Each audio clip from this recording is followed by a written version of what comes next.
It has been a year of the farmers' agitation in India. किसान आंदोलन का एक साल आज पूरा हो रहा है और एक हफ्ता हो चुका है since Prime Minister Narendra Modi repealed the 3 farm laws ahead of the assembly elections in UP and Punjab and other states.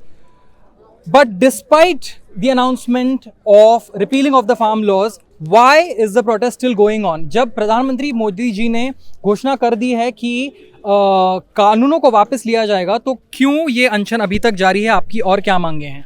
Sir प्रधानमंत्री ने ਤਾਂ ਜਦੋਂ ਕਿਹਾ ਸੀ ਮੈਂ ਪ੍ਰਧਾਨਮੰਤਰੀ ਬਣੂੰਗਾ 15-15 ਲੱਖ ਰੁਪਏ ਤੁਹਾਡੇ ਜਨਤਾ ਦੇ ਅਕਾਊਂਟ 'ਚ ਹੋਣਗੇ, ਸਾਨੂੰ ਭਰੋਸਾ ਨਹੀਂ ਪ੍ਰਧਾਨਮੰਤਰੀ ਤੇ ਉਹ ਨਹੀਂ ਆਏ ਹੱਲੇ ਤੱਕ। ਅਸੀਂ ਇਹਦਾ ਕਿਵੇਂ ਮੰਨ ਲਿਆ? ਐਲਾਨ ਤਾਂ ਇਹ ਬਹੁਤ ਕਰਦੇ ਨਾ, ਜੁਮਲਾ ਇਹਨਾਂ ਦਾ ਹੋ ਸਕਦਾ ਤਾਂ ਜੁਮਲਾ ਹੋਵੇ। ਜਿੰਨੀ ਦੇਰ ਤੱਕ ਸਾਨੂੰ ਲਿਖਤੀ ਰੂਪ ਦੇ ਵਿੱਚ ਨਹੀਂ ਆਉਂਦਾ ਤੇ ਸੰਸਦ ਦੇ ਵਿੱਚ ਨਹੀਂ ਲਾਗੂ ਹੁੰਦਾ ਕਾਨੂੰਨ ਇਹ ਰੱਦ ਕਰਿਆ ਹੋਇਆ, ਉਨੀ ਦੇਰ ਤੱਕ ਅਸੀਂ ਨਹੀਂ ਮੰਨਦੇ, ਇੱਥੇ बैठे रहांगे। ਤੇ ਨਾਲੇ MSP पार्लियामेंट सेशन आ रहा है 29 तारीख से, उनका कहना है कि वो बिल ला रहे हैं जिसके तहत कानूनों को वापस लिया जाएगा। तो जब तक वो नहीं होता है आप अनशन जारी रखेंगे और आपकी और क्या मांगे हैं? सर बिल्कुल जारी रखेंगे कि MSP ਤੇ ਕਾਨੂੰਨ ਬਣਾਇਆ ਜਾਵੇ। ਉਸ ਜਿੰਨੀ ਦੇਰ ਤੱਕ ਸਾਡੇ ਇਹ ਨਹੀਂ ਹੱਲ ਹੁੰਦੇ ਉਨੀ देर तक ਅਸੀਂ नहीं ਜਾਂਦੇ। अच्छा, ये पिछले एक साल में काफ़ी कुछ हो चुका है, काफ़ी जगहों पर आंदोलन चल रहे हैं और जिसके चलते आपको लगता है कि ये कई लोगों का कहना है कि आने वाले चुनावों के लिए ये निर्णय लिया गया है, वरना ये निर्णय नहीं लिया गया होता है। आपका इस पर क्या कहना है? नहीं सर, ये नरेंद्र मोदी इस ਜ਼ਮੀਨ ਦਾ ਲੱਗਦਾ ਕੀ ਸੀਗਾ ਜਾਂ ਅਡਾਨੀ ਬਾਨੀ ਜਿਨ੍ਹਾਂ ਨੂੰ ਦੇਣ ਲੱਗਦਾ ਕਿ ਸਾਡੀ ਆਪਦੀ ਜ਼ਮੀਨ ਸੀਗੀ, ਸਾਡੀ ਚੀਜ਼ ਖੋ ਰਹੇ ਸੀ ਨਾ, ਉਹ ਅਸੀਂ ਆਪਦੀ ਚੀਜ਼ ਕਿਵੇਂ ਖੋਹਦੇ ਦਾਂਗੇ? ਠੀਕ ਹੈ ਨਾ, ਪਰ ਰੱਦ ਤਾਂ ਉਹ ਤਾਂ ਕੀਤੇ ਜੇ ਕਿਸੇ ਦੀ ਅਸੀਂ ਜ਼ਮੀਨ ਸਰਕਾਰ ਸਾਨੂੰ ਆਪਦੀ ਕੋਈ ਚੀਜ਼ ਦਿੰਦੀ ਹੋਵੇ, ਸਾਡੀ ਆਪਣੀ ਚੀਜ਼ ਸੀਗੀ ਇਹ, ਆਪਦੀ ਚੀਜ਼ ਤੇ ਅਸੀਂ ਕਿਸੇ ਨੂੰ ਕਿਵੇਂ ਹੱਕ ਕਰਨ ਦੇ ਦੇਵਾਂਗੇ? जी, आप महिलाओं का एक काफ़ी योगदान रहा है इस पूरे आंदोलन में। आप किस तरह से इस एक साल और ये जो कानून वापस लिए गए हैं इसको देखती हैं? क्या ये एक तरीका है, एक जीत आप मानेंगी इसको?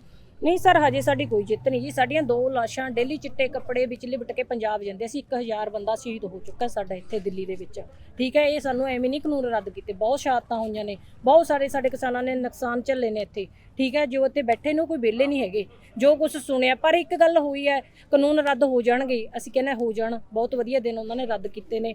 ਜੇ ਹੋ ਵੀ ਗਏ ਸੰਸਦ ਦੇ ਵਿੱਚ, ਮੋਦੀ ਸੱਚੇ ਦਿਲੋਂ ਰੱਦ ਕਰ ਰਿਹਾ, ਹੋ ਗਈ ਤੇ ਰੱਦ। ਪਰ ਇੱਕ ਲੋਕਾਂ ਨੂੰ ਜਿਹੜੇ ਸਾਨੂੰ ਸਿੱਖਾਂ ਨੂੰ, ਪੰਜਾਬ ਵਾਲਿਆਂ ਨੂੰ ਅੱਤਵਾਦੀ, ਵੱਖਵਾਦੀ, ਪੱਖਵਾਦੀ ਦੱਸ ਰਿਹਾ ਸੀ, ਇਹ ਆਲ ਵਰਲਡ ਦੇ ਵਿੱਚ ਪਤਾ ਚੱਲ ਚੁੱਕਾ ਹੈ ਵੀ ਕਿਸਾਨ ਇੱਕ ਅੰਨਦਾਤਾ ਹੈ, ਹੋਰ ਇਸ ਤੋਂ ਇਲਾਵਾ ਕੁਝ नहीं है। जी, कई किसान इस साल शहीद हुए हैं इस आंदोलन के चलते हुए।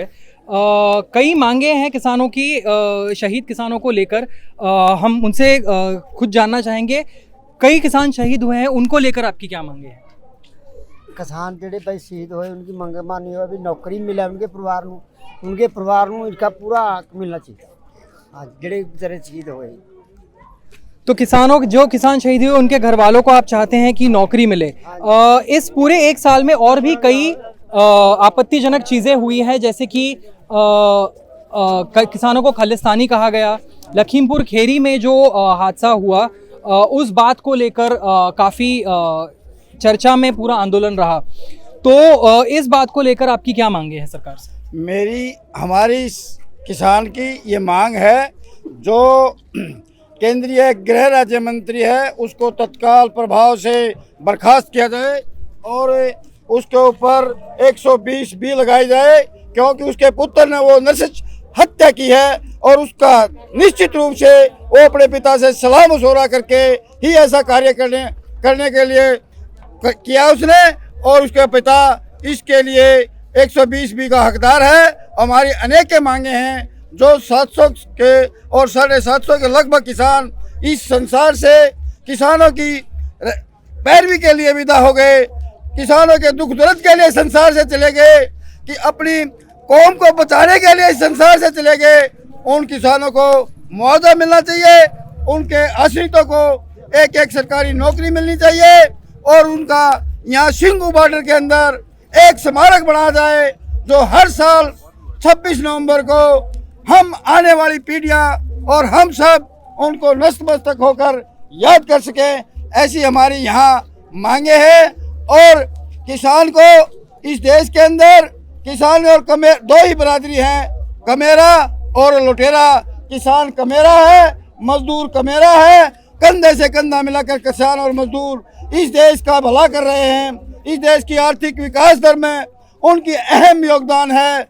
और ये लुटेरा इस देश को चारों हाथों से लूट रहा है और दिन दुगनी रात चौगनी लुटेरा तो बढ़ोतरी कर रहा है और किसान पीछे जा रहा है। आंदोलन का 1 साल पूरा हो चुका है, आप इसको कैसे देखते हैं? क्योंकि 1 साल पूरा होने के करीब ये 3 कानून वापस लिए गए थे, तो आपको लगता है कि क्या सही में किसानों की बात सरकार तक पहुंच पाई है या ये चुनाव से पहले लिया गया एक निर्णय है? ये सरकार, हम बहादुर किसान आते हैं, जब हम मेहनत करके अपना पेट भरते हैं, अपने देश का पेट भरते हैं, तो हम किसी से घबराने वाली बरादरी नहीं है। हम ये मोदी सरकार निश्चित रूप से किसान से डरा है और डरता रहेगा। किसान कमेरा है, लुटेरा नहीं है। और कमेरे में इतनी ताकत होती है कि वो भले ही कुछ भी हो जाए अपनी बात मनवाने में सक्षम होता है। किसान कमेरे जाती है। इसने अनेकों लोगों का पेट भी भरा है। इस देश के 140 करोड़, लगभग 140 करोड़ इस देश में जनसंख्या है और ये कमेरा वर्ग उनका पेट भरने का कार्य करता है। लेकिन इसको कुचलने का चाहती है केंद्र सरकार की एक ही मंशा है, इस देश के अंदर किसान को मजदूर और मजदूर को भिखारी बना दे। ये कभी आंदोलन करने में सक्षम ना हो और तुम एक छत्र राज करते जाएं, ऐसा कभी नहीं हो सकता।